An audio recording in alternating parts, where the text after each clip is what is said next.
All right, Larry Krueger here from the Pig and a Pickle Krug Show with a little 49er video as we look ahead to the Niners and the Bears on Sunday Night Football. All right, some late-breaking stories that will hit off the start. George Kittle, according to reports, is unlikely to play tonight. Highly unlikely to play against the Bears. This is per Adam Schefter. Also, 49er wide receiver Ricky Pearsall is expected to play against the Bears, also according to Adam Schefter. And it seems that Greg Papa is not ready to return to the booth quite yet, so Greg will not be on the call tonight. We were all hoping that Greg would have a triumphant return to the booth tonight as he battles cancer. Unfortunately, he didn't feel up to it today, so that gets put off for at least one more week. So our thoughts and prayers go out to Greg. Let's talk a little bit about this matchup between the Niners and the Bears. The biggest factor in this game is going to be turnovers.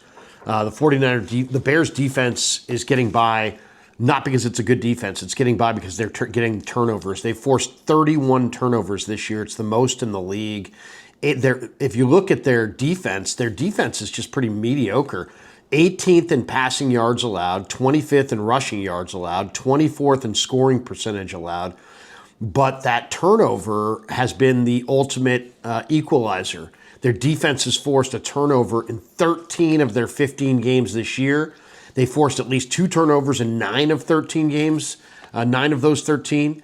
And the last time the Bears defense went an entire game without a turnover was Week 8 when they lost to the Baltimore Ravens. Since then, they forced a turnover in each of their last 8 games, and they've gone 7-1 in that stretch.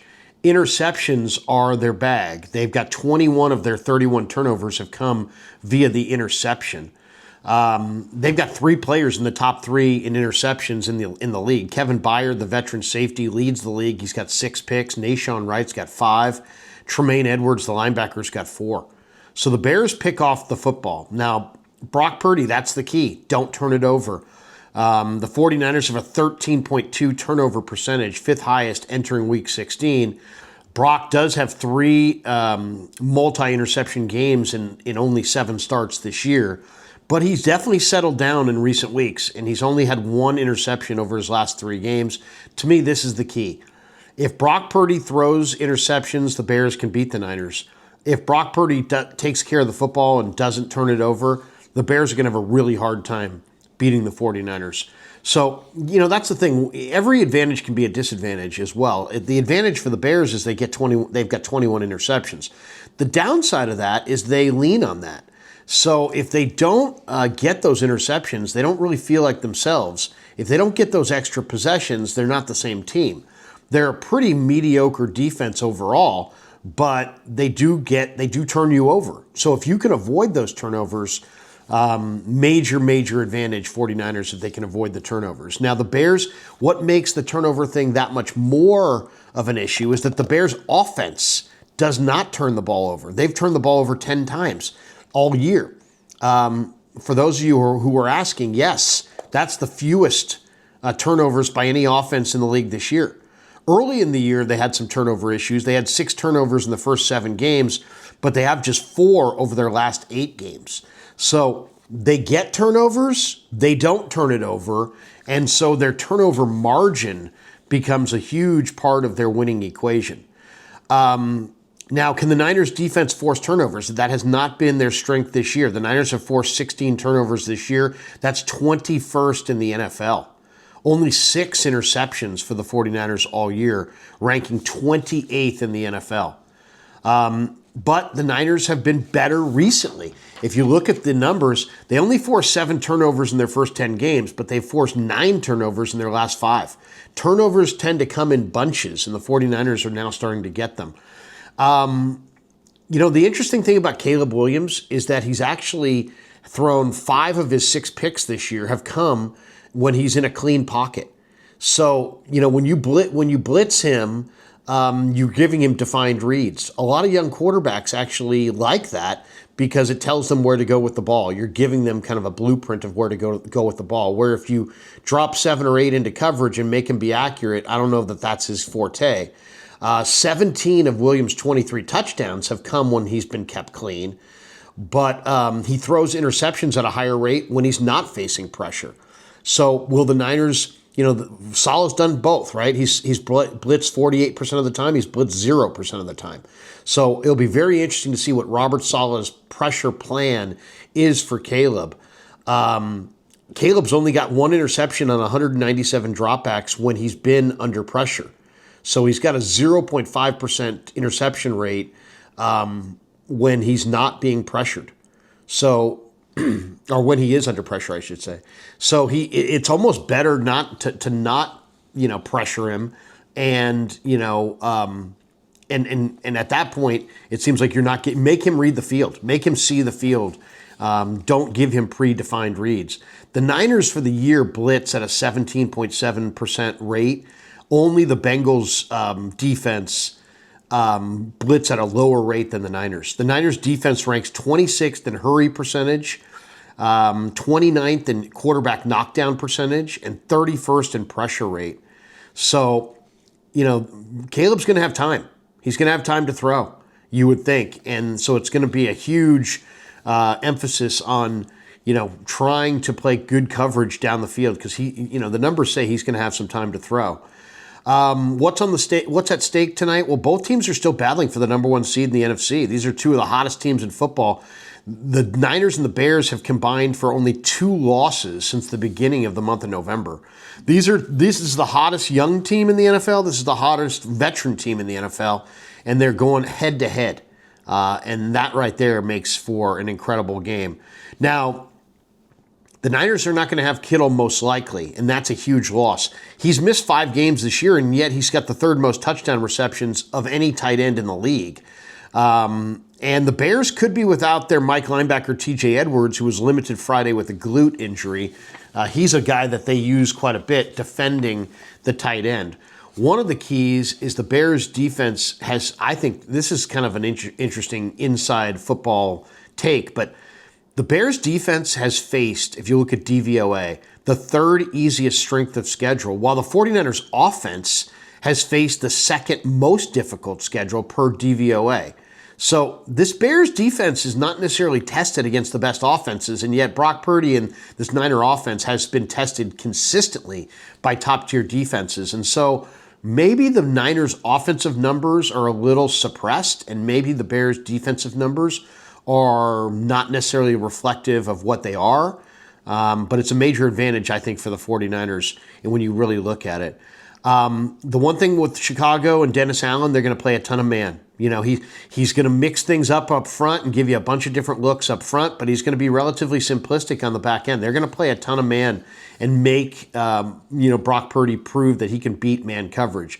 Now, the Bears' best corners have given up huge plays this year. Tyreek Stevenson has allowed 5 receptions of at least 30 yards or more.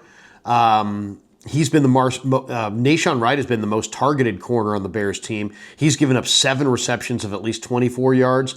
Both of the Bears corners allow a completion percentage over 60%. And you got Brock rolling in, completing, between over 72% in 4 of his last 5 games. I think that's another advantage for the 49ers. I think the Niners should be able to throw the ball on this Bears defense. The Colts had 5 players on their line that had 20-plus pressures. The Bears only have 3. Chicago's 26th in the NFL in sacks per game. They're 22nd in pressure rate, but they blitz at the 12th highest rate in football. So communication is going to be a key for the 49er offensive line. Niners will not have Kittle, so Ricky Pearsall is going to be back, and Ricky's considered to be a great man beater. This is probably the game of Ricky Pearsall's life. Without George Kittle, and with the Bears playing almost exclusively man coverage, and with him being their best man-to-man, receiver, Pearsall needs to have a big game. He can't just be running around out there. Oh, he played 85% of the snaps, but he only got 2 targets and 1 catch. And Niners are going to lose. If Pearsall's not a major factor, the 49ers are going to lose. They need him to be a factor against the Bears' man-to-man coverage. Christian McCaffrey, I think, could be a major factor in this game in the red zone. The Bears have faced the 11th fewest receptions to running backs. A lot of teams haven't thrown the ball to their running backs against the Bears. The Niners will. But the Bears have also allowed the 3rd most touchdowns to running backs. So, that's, to me, McCaffrey's going to be huge. Also, McCaffrey has a chance to go for 1,000 for the second time. He would be the only player in history who has gone for 1,000 two times in his career. It's interesting. The Bears defense allowed a league-high 8.1 yards per play when playing man coverage. That's more than a full yard more than any other team in the league. They have intercepted a league-high 16 passes beyond 10 yards, and that's kind of how they've gotten away with it. But their defense is susceptible to the pass play. They've given up 18 touchdowns and have allowed the fourth highest completion rate beyond 10 yards. So, it's risk reward. They're going to give up plays down the field, but then they're going to pick off passes down the field. Maybe the key matchup in this thing, the Bears' best player in the secondary is out. It's Kyler Gordon, their nickel corner. Now they picked up one of my favorite guys, C.J. Gardner-Johnson, and he had a play late in that Packers game where it looked like he wrenched his right knee. I thought maybe he blew it out. He wasn't even on the injury report. Now, he was the player. C.J. Gardner-Johnson was the player the Packers attacked in their 2 games against the Bears. Green Bay targeted him 12 times in the 2 head-to-head matchups, and he gave up 10 receptions, 4 first downs, and 2 touchdowns. He's long in the tooth. The Niners have a lot of speed, as far as, in the slot. Demarcus Robinson, Sky Moore, Jordan Watkins, Ricky Pearsall, burning C.J. Gardner-Johnson. C.J. Gardner-Johnson's incredibly physical, very tough, very nasty. He's going to hit you, but he can't cover you, and he can't cover speed. And this is where I think the 49ers have got to make him pay. He's a physical guy who wants to hit over playing coverage. He's also got a bum wheel. I would say Shanahan needs to target C.J. Gardner-Johnson and go at him in the pass game. Make Gardner-Johnson play coverage down the field. That's going to be a major key. The big question for the Niners is, can they run the ball against the Bears' run defense? Since Week 10, the Bears are 20th in rushing EPA, 26th in rushing success rate allowed. On the season, they're 27th in rushing DVOA.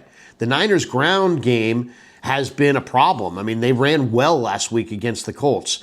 The Niners' season-long DVOA is 19th overall. And if you look at the season-long totals, Niners are 25th in rushing EPA, 24th in yards per game. However, since Week 10, the Niners' offense is 9th in rushing EPA and 13th in rush success rate. So the Niners are running it really, really well against a Bears defense that can't stop the run. Green Bay ran for 309 yards as a team in the 2 games against Chicago. This is a huge opportunity for the Niners offensive line to feast. On the season, the Bears allowed the second most yards before contact per attempt in the NFL. They're giving up 2.73 yards before contact. Third most yards per carry at 6 yards a pop on rushes outside the tackles. So this fits right into the Niners' outside zone run plan. It's interesting. Their run defense has given up the second most yards before contact per carry and is one of only 4 teams to have allowed at least 700 yards before contact. So this is a big opportunity. To me, this is where the 49ers' major advantage in the game is. You have Christian McCaffrey, you have Brian Robinson, you have a good running attack, run the ball. The Bears can't stop the run. If you go look at their last 10 games, you're going to find 8 of them, the Bears gave up over 5 yards per carry. Run the ball, dominate the time of possession, play complementary football, keep Caleb and their explosive offense on the sidelines as much as possible. That, to me, is the number one key. I think the Niners could run right through the Bears. I like the Niners to win this game because I think the Niners are going to be able to run the ball. Now, the big question is, can the Niners run it without Kittle? With Kittle on design runs, the Niners are averaging 4.1 yards per carry, an 11.2 explosive rush rate, and only a 16.1% stuff rate. So without Kittle, the Niners, their yards per carry on design runs falls from 4.1 to 3.3. Their explosive rush rate goes from 11.2% to 5.8%, and their stuffed rate jumps from 16.1% to 21.4%. The Niners only have 1 rushing touchdown without Kittle on the field. So the Bears are susceptible to the run. The Niners should be able to run it, but they don't have George Kittle, and Kittle's a big part of the run game. So what are they going to do? Luke Farrell, if he plays, is going to have to be... Easy, Penny. Easy, easy, easy, baby. Dog's going crazy. All right. Can the Niners run it without Kittle is going to be a big question. A couple other keys in this game. The Bears are going to be without Rome Odunze. He's got 13 more targets than any other receiver, despite playing 2 fewer games than everybody else. Also, Darnell Wright, their awesome tackle, didn't make the trip, but didn't make the trip with the team. But the report late on Sunday morning here is that he is now flying to San Francisco and is going to try to give it a go. He's questionable. Now, this is a key thing to look for in the pregame. Darnell Wright is their road grader on the O-line. He's allowed only 2 sacks on the year, but he is the player they love to run behind. He's the guy they want to run behind more than anybody. DeAndre Swift has run behind Darnell Wright at right tackle on 30% of his rushes this year. Kyle Monangai, the rookie from Rutgers, has run behind Darnell Wright 27% of the time, have come behind Wright. So, you know, if the Bears don't have Rome Odunze, they don't have their number 1 receiver. If they don't have Darnell Wright, they don't have their number 1 offensive lineman. This is a major advantage for the 49ers. Now, I believe Wright's deal is that he's ill. He's sick. So maybe they pumped him full of fluids, and he's going to get off the bird and step right onto the field and kick ass. We'll find out, but that's a game-time decision to look for. Rome Odunze for sure out. Is Darnell Wright going to play tonight for the Bears? If he isn't, major advantage for the Niners. Bears have been going with a lot of 2 tight ends recently, 12 personnel. They've been using it a third of the time in the last 3 weeks. They're averaging 5.9 in yards per play out of 2 tight ends. So that's something to look for. Can the Niners defend the 2 tight ends, probably out of their base personnel? And one of the major keys in this game is, can the 49ers DBs defend the deep pass? You know, the one thing that Phillip Rivers really couldn't do last week, because he really couldn't throw it deep with any kind of power, any kind of accuracy. He's just not... Easy, Penny. Penny. Relax. All right. But the key is the Niners defense is probably going to see a lot more shots down the field. So DJ Moore had 97 yards last week. He's a big-time receiver. He's a talented guy. So Upton Stout, Darrell Luter, who's going to be playing for Renardo Green, and Demo Lenore, they're going to earn their paychecks. They're going to have to play with poise on the ball in the air. They're going to have to defend the pass down the field. The other key in this game is stopping Luther Burden run after the catch. He's a run after the catch monster. He's a first-round pick out of Missouri. 4th among all receivers, 7.3 yards after the catch. He's 8th in yards after contact per reception. Wrapping up on Luther Burden is going to be key. You can't let him have a 3-yard catch and turn it into a 75-yard gain. The other key, Caleb does not throw well outside the pocket when he's on the run. If he gets outside the pocket, make him throw the ball. He's only completing 25% of his passes on the run. When he's running to run. When he's staying in the pocket, he's looking to pass. But when he takes off and he starts to run, if you can play him to pass, I think it's major advantage Niners. He doesn't complete a lot of high percentage, 25%. It's going to be a huge night for Alfred Collins and CJ West. Bears runners are getting 1.4 yards before contact, 5th highest rate in the NFL. Huge day for the 3 young guys, Collins, West, Tatum Bethune. These guys have to stand up against the Bears' rushing attack. The Bears are having a magical year. It's a magic carpet ride for them. They're a team with 6 comeback wins when they trailed with 2 minutes left in the game. I mean, think about that. They've won 6 times this year where they trailed at the 2-minute warning of the 4th quarter. So they believe, and you're going to have to absolutely step on their throat to make them not believe.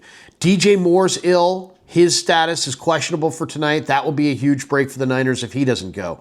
Alameda Zacchaeus, also ill. The Bears have had some illness going through their locker room.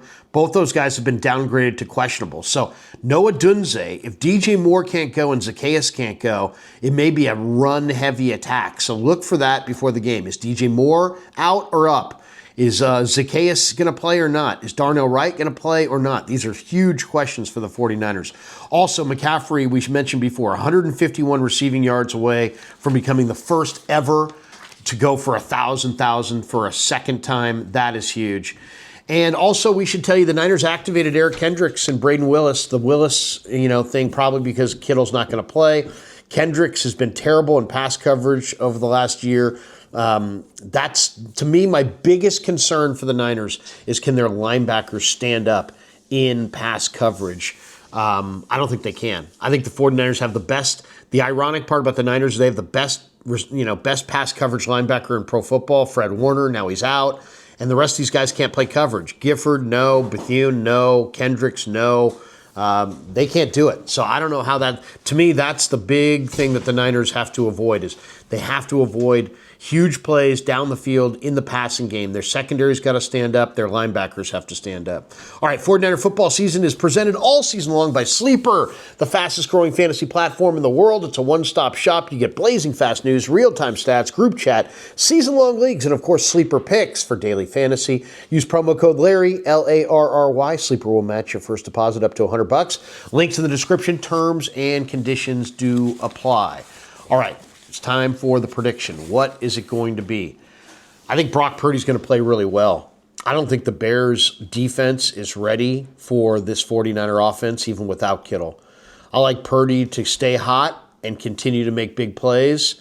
Turnovers are going to be the game. If Brock Purdy doesn't turn it over, the 49ers are going to win this game by 10. If Brock Purdy turns it over, it's anybody's ball game. And if he turns it over more than once, it's probably going to be a Bears win.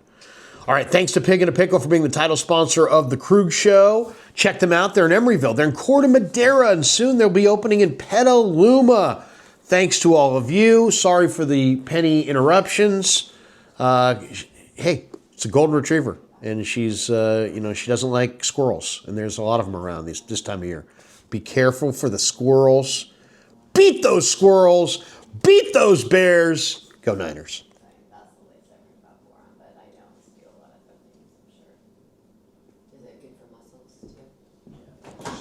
Where do you stop it?